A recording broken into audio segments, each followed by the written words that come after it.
मोना, हे सगळं कसं घडलं, का घडलं याचा डिटेल्ड रिपोर्ट हवाय मला प्लीज. MNN चॅनलवर हे पहिल्यांदा घडतंय.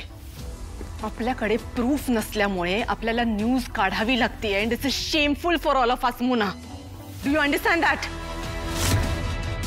मोना, हे सगळं कधी घडलं, का घडलं, तेव्हा अनिका कुठे होती, कमळी कुठे होती आणि कॉलेजमध्ये ड्रग्स कसे आले आणि ते अनिकाला कोणी दिले याचा डिटेल्ड रिपोर्ट मला हवाय. आणि तो सुद्धा लवकरात लवकर. Do you understand that?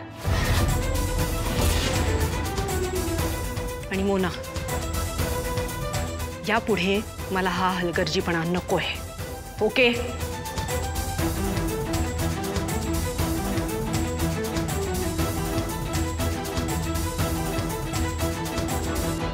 Anika विरुद्ध पुरावे कमी पडले म्हणजे अनिका सुटली. तिच्या फॅमिलीने तिला सोडवलंच असेल. पण कमळी म्हणत होती तसं अनिकाला ड्रग्ज एवढ्या सहजपणे कसे मिळाले? कोण आहे जो हे सगळं घडवून आणतोय? त्या माणसाला काहीही करून शोधायलाच हवं. कौशिकी, काम डाऊन बा, शांत हो. सॉरी, काम घरापर्यंत आणू नये ही तुमची शिकवण आहे. पण हे आता असं काहीतरी घडलंय ना की इट्स ओके ग.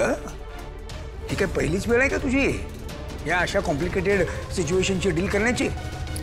आय नो, पण ह्या वेळेला ना मला वेगळीच भीती वाटते.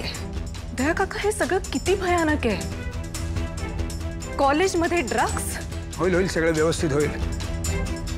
या सगळ्याच्या मागे जी कोणी व्यक्ती असेल ना ती सापडेल. सत्य कधी फार दिवस लपून राहत नाही. I know. बरोबर ना? हे सगळं सुद्धा समोर येईल ना. काही घाबरू नकोस तू.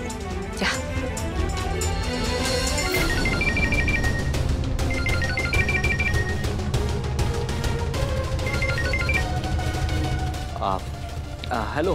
अरे घाबरतोस काय माझा फोन उचलायला? अरे नाही, मी तुला पैसे द्यायचेत ना त्याचीच अरेंजमेंट करत होतो. त्यात बिझी होतो थोडासा.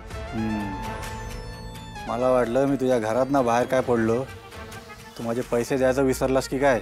अरे नाही, आहे माझ्या लक्षात. बरं ऐक, इम्पॉर्टंट, तुला त्या तारिणीने पाहिलं हा, आणि तिने त्यावरून इथे मोठा सीन क्रिएट करण्याचा पण प्रयत्न केला. पण नशिबाने तिचं कोणी ऐकलं नाही.